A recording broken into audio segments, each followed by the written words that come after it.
friend, and welcome to Borgcast Original Series 3.8 with Anne-Marie and Peter. Hello. We're doing the Empath. Yes. Which is confusing because this isn't like Troy. No, not that sort of empath, really. Written by Joyce Muscat. Another unsolicited script from a fan. See last episode. Muscat's only televised script, and there may be a reason for that. It owes a lot to a 1963 Outer Limits episode, apparently, where humans are tortured by aliens in a very minimal set. Directed by John Ehrman. Ehrman? He's like a very hesitant superhero. His only work on the show, too, because he didn't enjoy the experience due to Shatner and Nimoy's behaviour towards him. For shame. Well, Nimoy, you sure? Yeah, no, apparently. Oh. Yeah. I mean, it is a shame, because I like his shot composition. He's a pretty good director, but he wasn't having it. No. He worked on Roots, which starred a young LeVar Burton. Yep. And directed 4 episodes of The Flying Nun.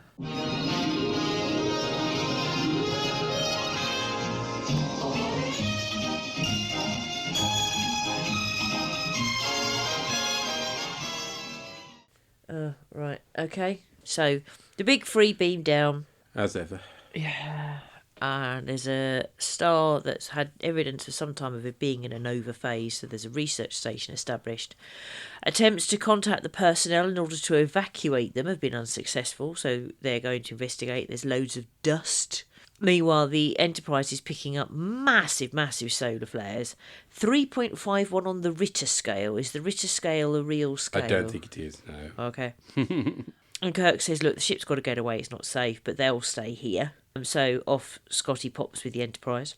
I thought the research station outer prop was good. Yeah, the sort of dome that then you go down inside. Makes sense. But then the staircase looks like it comes from a haunted house, so that's not... It reminded me of Blake 7, you know? Yeah, that spiral staircase, yeah. Yeah. And then the big sofa bed thing apparently was reused from Spock's brain. Okay. And the tripod thing we see later in the lab, that came from that episode as well. So they really didn't spend any pennies on this show. No. Anyway, they watch a tape of the 2 crew from their... This happens a lot, don't they? They rock up somewhere and they find a tape of what's happened so far. Yeah. It's a bit weird. It happens in Next Gen as well, though. Yeah, well, no, in Next Gen they usually show you, I think. But, yeah, I don't know. Maybe it's a later thing. Anyway, there's a noise, which our dog hated. Oh, yes. They put their hands over their ears, there's a flash and they disappear. And then our crew also here. Spock vanishes, then McCoy. At this point, Lila was getting very, very upset. And then the ground shakes and Kirk's tried to go up the stairs and then he falls down and then he disappears as well. And that's your teaser. Right. So we've got Psalm 95 being quoted, which is interesting. Roddenberry's not involved very much at this point. We've got Dr. Ozaba, who's in the pink jumpsuit, played by David Roberts. He was in the Yul Brynner Westworld. Okay. And one episode of practically every TV show from the 60s through to the 90s, 80s rather, including The Flying Nun.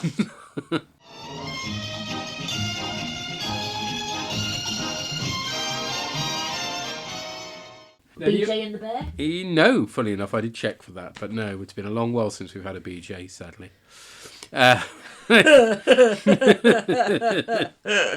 For now. Moving swiftly on, Dr. Link is played by Jason Wingreen, who was the original voice of Boba Fett in Empire Strikes Back. He's no good to me dead. Before he was redubbed by Tamura, what's his face? Yeah. Yes. So, after your teaser, the big 3 in a dark area in the underground of the planet. And this reminded me again of another Blake 7 episode, where they spend most of it shot in the dark in the underground. It's got Callie in it and Blake, so it's... Oh, there is that one where they all play weird parts, replaying some event from the past or something, and that's very minimal on the sets as well. Yeah. And also horribly overplayed as well. Yeah. I mean, this Spectre of the Gun got away with minimalism because it was supposed to be a surreal landscape. Yeah. There's no excuse for just black sets with minimal props in this. At one point when they're coming out, you see some caves, and it's like, why don't they use those? Rubbish. So they're sort of 3 miles underground. They've been beamed there. They're detecting an unknown humanoid life form. Looks like a woman on a slab. And then it looks like she's doing shit mime. Oh, yeah, she moves like a dancer. She was a bit too drama school. You expect to start pretending to be a tree at any minute. Yeah. I mean, she has a thankless task, but oh dear, it could have done with being pared down a bit, that performance. Yeah. The character's called Jem, although initially I thought McCoy had named her Jim. That's what I thought as well. Which is a bit too full on, isn't it, really? Yeah. For those who ship McCoy and Kirk. And then Kirk is going, we mean you no harm while pointing a gun at her. So, understandably, she's a bit Yeah, he frightened. looks really aggressive. He's like, you're really not, backing up your words, are you? Apparently she has no vocal cords nor any vestige of vocal cords, so probably her species doesn't. But then it turns out she's not telepathic either. I'm thinking, how's communication working? Most animals communicate with, if not necessarily speech, animals communicate with sound. If they don't have vocal cords, they have another means of making sound, like grasshoppers rub their knees, for example. Maybe they communicate by smell. In which case, you'd be constantly shouting. Thanks! But yeah, she's not a telepath because she's not sending any thoughts. Then some other aliens appear, one of whom I thought I sort of vaguely recognised his voice. The voice I thought you might have recognised was the dude who played Boba Fett. Yeah, these two, I couldn't really see anything that they'd been in that we'd recognise them from. They're Vians. They actually have character names in the script, but they're never mentioned during the show, so it doesn't really mean anything. I think it's a nice makeup job. Yeah. Although it's very similar to the Tholians from The Cage. Yeah. And I do like their game pads. They're cool.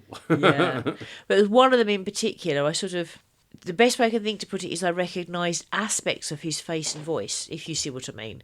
So it makes me want, sometimes that happens and it turns out that actually the person I know is their child. Because you get acting dynasties, don't you? So I'm wondering whether that was the case. So what I'm recognising is, say, a jawline, or do you know what I mean? But it was familiar, one of them in particular. Anyway, they appear and they've got our guys in a force field that they can't get out of. I like that bit of tech, that it's sort of feeding off their body energy, their emotions, as it turns out.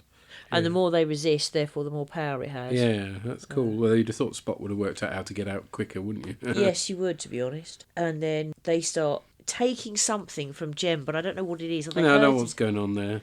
No. Never explained. And then, because Kirk tries to sort of defend her and gets hurt, she heals him. And then sort of heals herself as well, but it's drained her to do it. And I'm trying to think what I've seen that in. The idea that you take... There's something. Oh, really? You're right. And there's somebody who does it too far and then dies. Yeah. Is that Babylon 5? Is it Babylon 5? Well, there's the machine, isn't there, that they can use. That's it, yes. There's that machine that... And what's his face? Oh, God, here we go. It's been a bit too long since we watched Babylon 5 again, hasn't it? It's Marcus uses it. Marcus uses it to save... Ivanova. Yeah, just for her to leave the show. Yeah. But that's life force. That's not seeing the wounds appear. And I'm sure there's something I've seen where... Anyway, McCoy says that she's an empath, and I'm just like, that. Troy couldn't do that. What are you on? And then Spock's tricorder picks up electronic equipment that it didn't pick up before, but they go to check it out anyway and take her along as well, just to make sure she's safe. And they see the research station crew in tubes, and then tubes with their names on. And they look like the names have been put on with that. You used to sort of roll it over. The Dymos. Yeah. And then Spock nerve pinches one of the aliens, and they look like they're going to escape. But then they get up, and it's like maybe they expected this. I don't know. So they go outside, and they call the Enterprise, and it looks like they see Scotty and a research party. But then they see the aliens, and they sort of put Kirk in slow-mo somehow. Yeah, dear. The search party vanishes because it was only a mirage anyway. And then you've got McCoy and Spock, and they're like, where's Kirk? And the answer is crawling.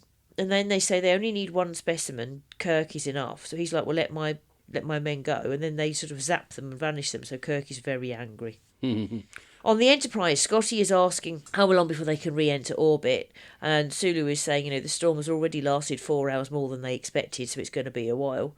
And Sulu's like, do you think our away team is in danger? And Scotty's like, no, let's kind of relax. We're all right here.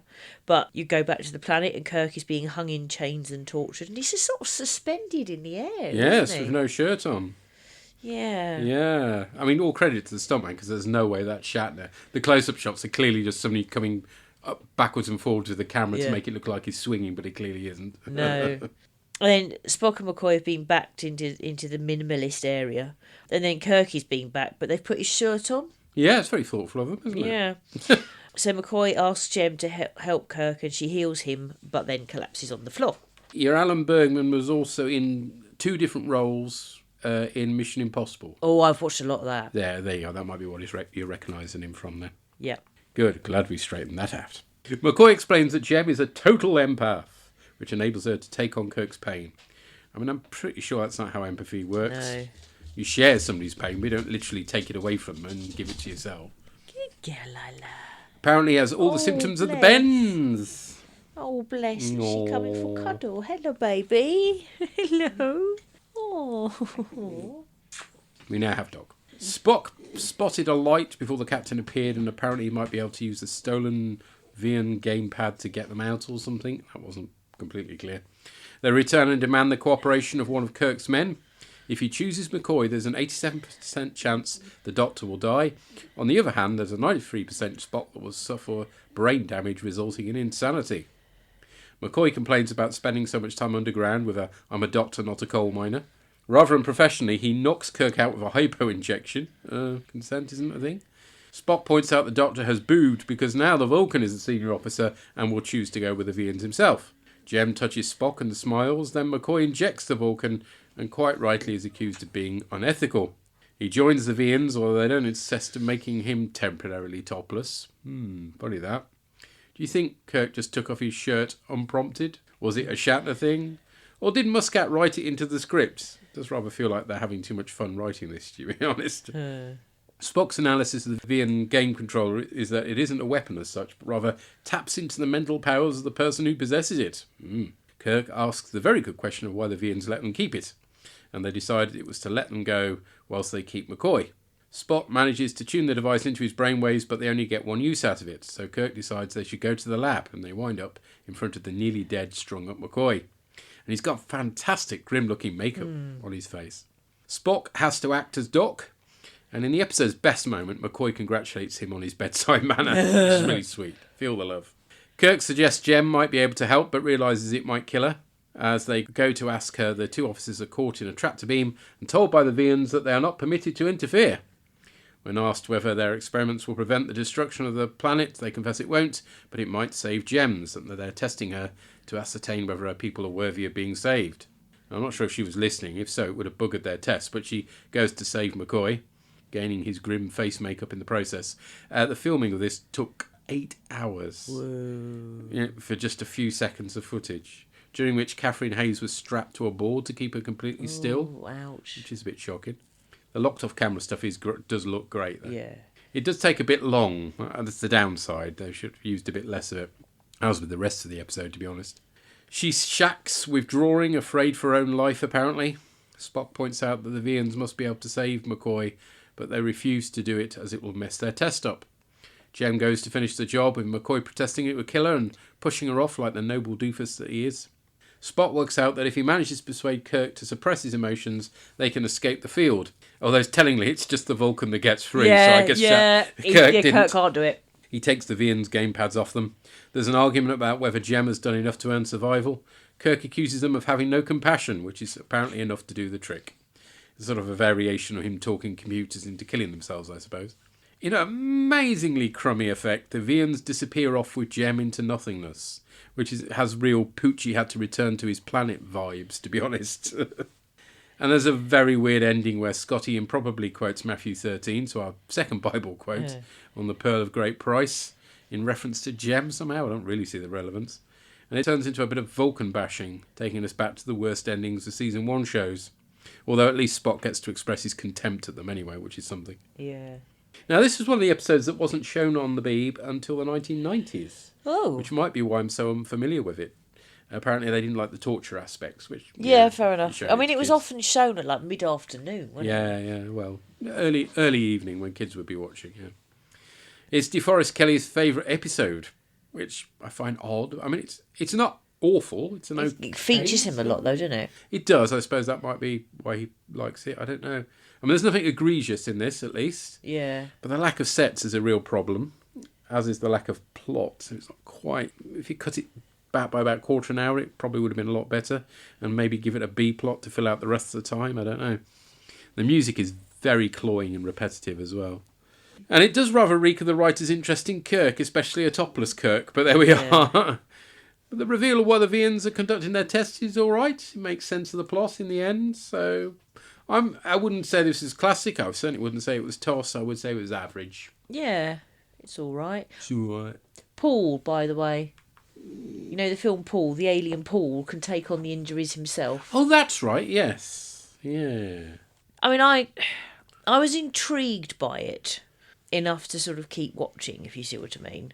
It wasn't thrilling and fantastic and entertaining, but it was enough to keep me watching, which to me makes it not a fantastic episode, but I think it's a good one. And it didn't make me cross at any point. No. That's the thing. I wasn't... That's a real win for season 3. Yeah, it didn't make me angry. It wasn't fantastic, but it didn't make me angry and it didn't make me bored. I was intrigued enough to find out what was going on. So yes, it's flawed. Yeah. But it's all right. It's all right. Yeah. Yeah. Yeah, definitely. Well, let's find out what other people thought. We've heard from Boss. This is a weird episode and a cheap one. Oh, yes. It seemed to me to be what you get if you mix the cage with a performance of interpretive dance. I really don't know what to make of it. There was so much that didn't make a lot of sense. I sort of got it at the end that the aliens had lost the meaning of life and that all the torturing was only done to test Jem's race, but it seemed an odd way to go about it. There were some good scenes between the big three, and it was nice to see McCoy get a bigger role than usual. Well, maybe that's why DeForest Kelly liked it. Kirk got to take his shirt off and Spock got to rewire an alien device without any equipment with which to do so.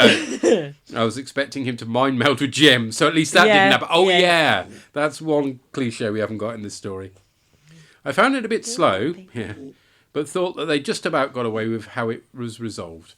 I was disappointed that the cheesy, joking endings are back here, so hopefully this isn't the start of a trend. Is it classical TOS? I really have no idea. There we are. Yeah, can't disagree with that. Next up, we hear from Sampo and Yona.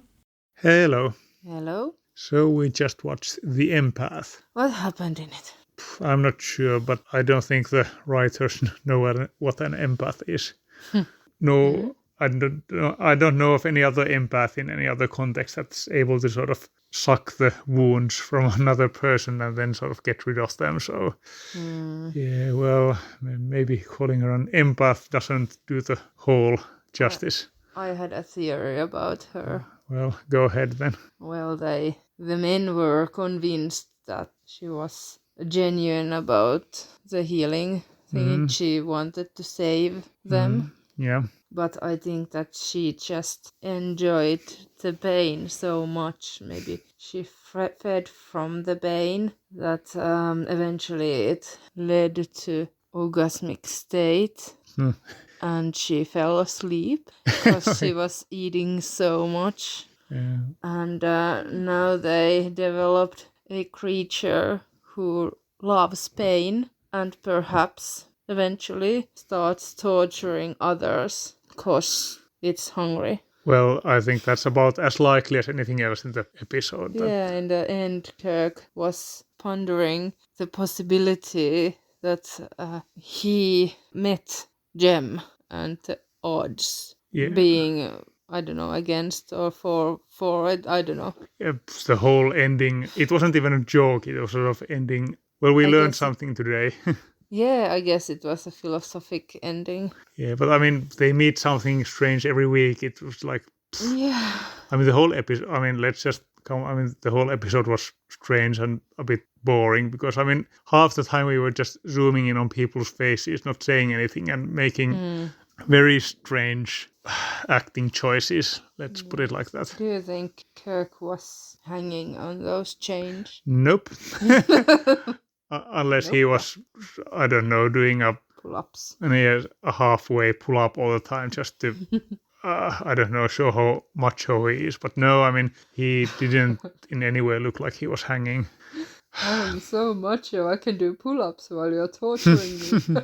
Well, that is very... Jamie's like, yum. Yes, tasty wounds. Yum, yum, yum. And really the first wound in Kirk's forehead, that small little scratch, that didn't hurt. Yeah, no, it didn't. And oh my god, the pain is gone. It's almost like the pain was never there. It's like man flu. It's like, ow. But yeah, I'm not 100% sure I even understand what happened in the episode. Okay, there were two Brakiri-looking fellows who were like, we can only save the people of one planet from this exploding sun, so we'll take this one person from there and we'll try to implant suicidal empathy into her, and if we succeed, then we can save her planet's population. I mean, it just sounds even more ridiculous now that I say it out I like loud. my version more. Well, I mean, in your version, their plan was all the same, but the end result wasn't correct. Yeah. In the end, they just shrank away. Although you should say that they're not smaller, they're farther away. But yeah. Yeah. So yeah, stupid, boring episode. I mean, Silly episode. I mean, it wasn't even silly, I think. I mean, if they'd taken Spock's brain out, then it would have been sillier. And maybe a bit more entertaining. That was just a slog to get through, honestly.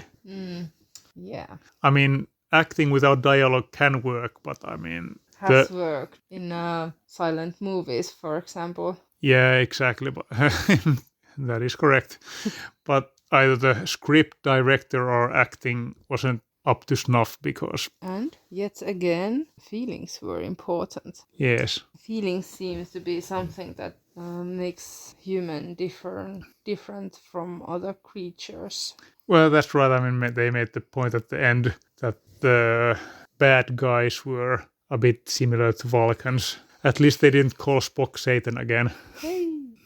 So some progress there. But yeah. Yeah.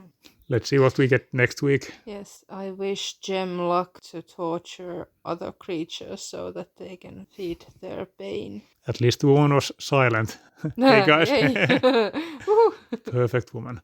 Okay, well, bye-bye. Yeah, right. Oh yeah, hey. Yeah, well, okay. that was rather rash, I think. I got a feeling, but there we go. Yum. Okay. What do you think of this theory that this is what they wanted to do, but what they ended up doing was creating a creature that fed on pain, had orgasms, and then went to sleep? Yeah, it's certainly a thing. It requires quite a bit of additional material, I can't help feeling. Strange and a bit boring does kind of cover it, I think it's fair to say. But as I say, I'll take that over annoying or anger making any day. And yeah, that's not an empath. I'm sorry. No. That's not what an empath is. But I guess this is early days of sci-fi. They were waking up as they were going along. Yeah. So they can be excused a bit. Thank you. Next up, it's the Llama God.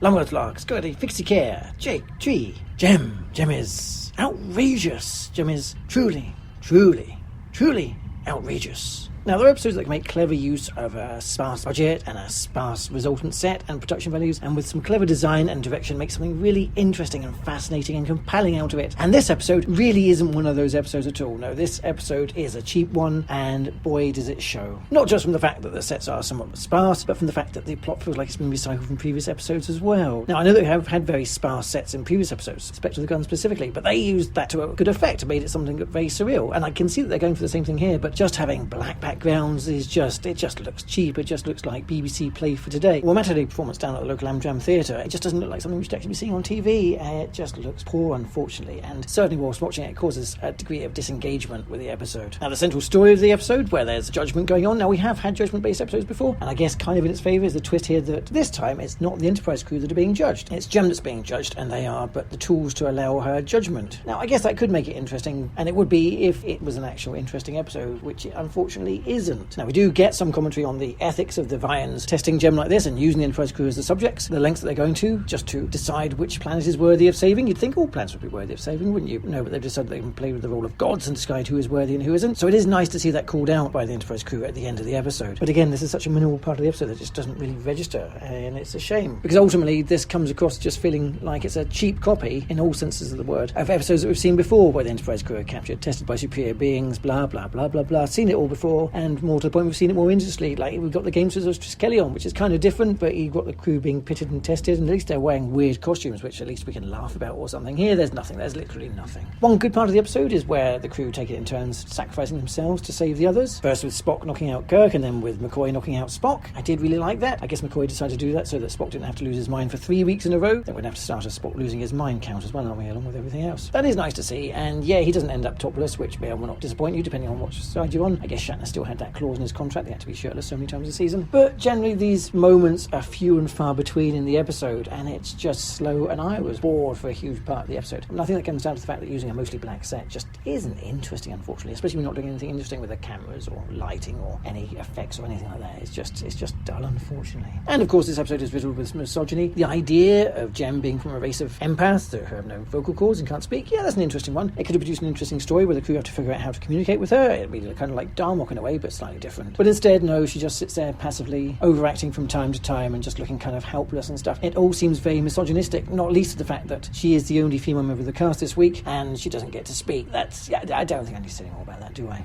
Ironically enough. And as well as this, we barely get to see the rest of the Enterprise as well. So, yeah, it's just dull and unengaging. And again, like the previous episode, it's a shame because there's the germ of a good idea there with the whole empath thing, trying to communicate with them, being tested by aliens. Not so interesting, unless they'd managed the twist better. But yeah, it's just dull. It's not interesting and it's not great, I'm afraid. So, yeah. But, of course, as ever, I'll be interested to find out what other people, especially Drew and Tracy, made of this. I hope everybody is well and just being kind. And until next time, glory to you and your cast. Thank you, sir. Thank you. We have seen a lot of this before, but I think it's different because they're not the subjects of the Yeah, testing. it does make a difference. I can see what you're saying about the sort of misogynistic element of it. It would have been more interesting in some ways if Jem had been a man. Yeah. But then there would have been no female characters in it. Yeah. So, yay. Maybe have made the Vians women. That would have been more interesting. Yeah, potentially. Yeah. But it was the way of the times, sadly. Yeah. And you're right, the sparse set in this, it causes you to disengage. Yeah, it does. And it's doubly bad because Trek is so colourful and vibrant usually, and here we have just black. Yeah. Well, let's go on then and find out what Drew and Tracy thought. So we just watched The Empath. We did. And what do we think of that then? Bit boring. We was both really distracted through a lot of it, wasn't we? Had to keep going, come on, get back to the episode. At one point we started talking about the plastering that we're about to have done in our front room. That, goodness me, that was... It's hard to stay concentrated on this. Anywho, so let's go through some points. Yes. So the senior crew, which is always Kirk, Spock and Bones, like... There's no fucking... Who captains... Oh, yeah. Scotty. Yeah, but whatever. So the senior crew beams down to the planet that had seen the crew disappear. Yes. There's so much cobwebs and dust. Yes. Why? Why? How long? They can't have been gone that long, though. It's 3 months, I said. It's a TV way of showing something's on, isn't it? Yeah. And then they hear the noise, and then they all vaporise into... Get beamed down. This planet surface, from the planet surface, and it just went shit from there. Yeah, it did. It's just so long and drawn out and boring. This really. is what I wrote down. I don't know how this episode justified being 40 odd minutes because it could have been over in like about 10. It was just ridiculous. So let's just do the elephant in the room, and man's prayers are answered in this episode with a mute woman. Jem, yes. Yeah. And, so that's like everyone's prayers, isn't it? She was just, I don't know, like the mute acting. Got on my just tits with her fucking drama faces and just one single tear down your face that took about 10 seconds to kind of leave your eye and get, it was really, really driving me crazy. The Vians, was that what they're called? Vians? Vians, I think can't I wrote remember down their there. name. The Vians, So the whole plan was to test Jem to see if her planet was worth saving, because they can only save one planet. Yeah? And that was the whole of this episode is about that, isn't it? What happens if she's not, suitable. Well, then they kill the planet, and they're bastard shit cunts, aren't they? Because So they're going to move on to the next planet.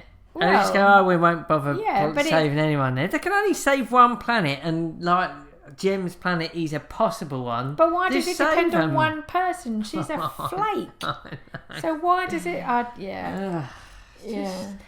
I kind of like see like it's high concept stuff. Like it's all been a like a test, and we need to test if she's got empathy, and it's just like it's just not well done. Yeah.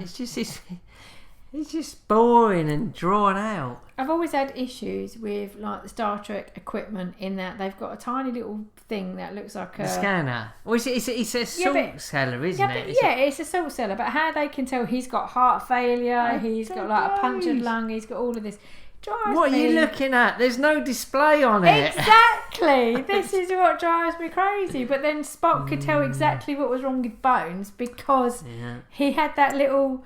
It's not. It looks like It is a salt cellar. It looks like the fire cigarette lighter that you have in a car. That's what it looks like. That's an old reference. Yeah, it's got a USB thing now, isn't it? But yeah. Yes. So Bones is near death, and finally, fucking Flossie decides to save him. Yes. And take away his bruises and his gashes, and literally. She knew she wasn't going to die by doing that because she healed in like 10 seconds. Why did she wait so long to fucking help him? I was just like, this just. And in the end, what was it? Intellect is not the be all because it doesn't do anything for you. It doesn't save you.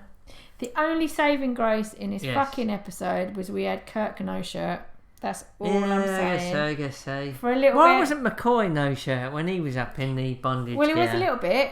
When he came down because it was ripped, but obviously Kirk no shirt works for me, and that was fine. But this, it's not a great episode. It's certainly not a classic. Thank fuck you saying that. If you had said it was a classic, we was gonna have words after. No. This bored us to shit. It did. It was boring. Yeah, and I can't believe I'm actually saying that. Yeah, because I normally say I enjoyed it. It's boring. Anyway, leave it there. Okie dokie. See you later, guys. Bye. Bye. I thought the day would never come. But yeah, I mean, it was unfortunately a fantasy of a lot of people to have a mute woman. And you were saying the Roddenberry isn't involved so much at this point. Are you sure? Yeah. But yeah, you're right. How does this thing work? Because if they can only save one planet, fine. But if she fails, they haven't got time to save another one and start it all over again. Yeah. And what with the level of experiments they've been doing, given that the other dudes were taken 3 months ago. So that doesn't work. And then it's all sort of like, it's only worth saving if they're lovely or something. And it's just like... Noble enough, I think. Yeah, but it's just like, well, you're just going to let them all die then. If you can save one, save one. It's better than saving nobody. Bloody hell. And I'm sorry you were so bored that you'd rather talk about your plastering. That's almost the equivalent of watching paint dry, isn't it? Yes, it is really. I'd rather just get plastered, personally, but there we go. Well, let's finish up with finding out what the Purry thought. Hello, Orgs. Purry here to talk about the Empath. And I think actually our bigger problem with Season 3 is not going to be that the episodes are necessarily bad, although there are some bad episodes coming up. But more that they're dull. That's kind of how I found this one. It had some interesting ideas, and it was very much at a feeling of 1960s science fiction, which 70s at this point, but it was it had that feeling of stuff like, in fact, possibly older, sort of early 60s. You have This Island Earths and that sort of thing. You've got the budget Tolosians who've captured some people, but they're going to save someone's planet, but they have to prove worthy. And of course, initially you're wondering, are the tests happening on Kirk and Co? But actually, it's happening on the Empath. That's the twist, you see, and yes, because she's willing to self-sacrifice, then she'll then her whole people will be saved. But presumably these arseholes would absolutely let a whole planet die just because one of them decided she didn't want to kill herself to save Dr. McCoy or something. Now, some of the things that I liked, I got a brief laugh at the bit where they're watching kind of the video of what happened to the two guys living in the base, and I quite like the base actually. In the video, the bit that made me laugh was when they both got pointed away. It was all of a sudden what happened, and the high pitched sound was like, oh, this. But the actual base, I quite like the idea that it was this dome, but then the rest of it was underground. That was quite neat. Just as an interesting thing, and they actually had a good excuse to get the Enterprise out of the way as well. So that they couldn't just be beamed up from wherever they went, rather than have necessarily a weird alien force field do the job. Now, that said, one of the other things I did like, and again, it's something that I'll say there wasn't a loss of talent necessarily, because the sets, while minimalist, there's no backdrops for most of the base. It's just this kind of dark room, and it actually gave it a really weird and uneasy feel, and I thought it actually made these scenes quite atmospheric. The problem is with our empath character, because she's mute, but I'm guessing she was a dancer or something. The fact that she kind of moves in interpretive dance forms does make you feel like you're seeing someone's kind of very, very cultural and very, very, very deep, and you wouldn't understand it, you Luddite, kind of play, except people keep talking. To an extent, you often wonder if it would have been entirely silent, but then it would just be mime. And yeah, it does give it a weird feel, and with her constantly doing her interpretive dance, moving around, and staring deeply into the camera, a lot of close-up face camera work. That did give it a bit of a weird atmosphere, but it was just dull. It was just them kind of milling about. Kirk getting chained up without his shirt on, and again, that you could quite clearly see that.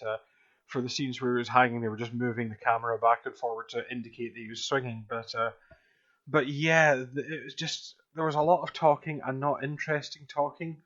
They weren't discussing anything particularly fascinating. It was just slowly coming around. The escape attempts. They've managed to steal one of the guns, but that was their plan all along. And again, I find that kind of alien a bit tedious if not done particularly well. That we're just testing you and it's all a test, and of course the test was an empath. So I think that was my problem with this one. It was just tuning out a lot, and it was pretty dull. Like I say, there were clearly some people trying the best with what they got, but didn't include Shatner, admittedly.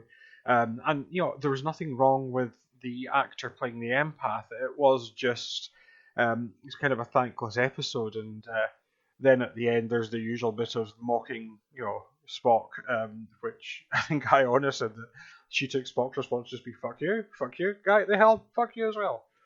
So you didn't, you get a pass, but everyone else, screw you. And yeah, you have your Thundercats laugh. So yeah, there's a reason why you don't remember this one. I only remember it as being dull, and that's roughly where I was. So all it remains for me to say is do keep up the good work. I always look forward to the episode, and I'll be back to feedback to the next one. But until then, bye for now. Bye.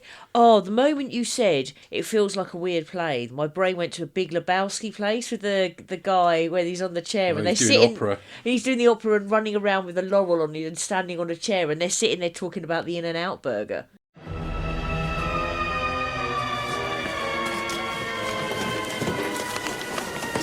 He lives in North Hollywood on Radford near the In-N-Out Burger.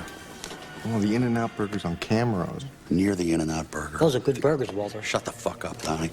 The kid is in 9th grade, dude, and his father is... Are you ready for this? His father is Arthur Digby Sellers. Who the fuck is that? Huh? Who the fuck is Arthur Digby Sellers? Have you ever heard of a little show called Branded, dude? Yeah, yes, I know. All but one man died there at Bitter. Yeah, I know the fucking show, Walter, so what? Fucking Arthur Digby Sellers wrote 156 episodes, dude. Huh. Bulk of the series. Oh. Not exactly a lightweight. No. And yet his son is a fucking dunce. Wow. I got to use another Big Lebowski clip. Anyway, by the time we finished Borgcast, we would probably have used clips of the entire film, but there we are. It's funny that it has that early 1960s sci-fi vibe, isn't it? Because, yep, it was based on an Outer Limits episode, apparently. I wonder if the original episode is more interesting than this. I don't know. But Catherine Hayes, what plays Jem, wasn't a dancer, apparently, according to her thing. She started out as a model and then became an actor. So there we go. Certainly an interesting performance. Yeah. Well then, next week we cover an episode of Lower Decks. That episode Lower Decks being Caves. That's on the 17th. And then on the 24th, we cover the Tholian Web. Oh. Which is, I think, generally considered to be one of the classics of Season 3, so hopefully that's something to look forward to. Expect some very funky-looking spacesuits. Until then, take care, cheerio, bye. Bye. The Star Trek theme was written by Alexander Courage, and here was arranged and performed by Drew Barker. The artwork was created by Andy Palastides. All music referenced is for illustrative purposes only, and no copyright infringement is intended. Find our website at borgcast.libsyn.com. And we have a YouTube channel as well. Send emails or MP3s to borgcast@gmail.com.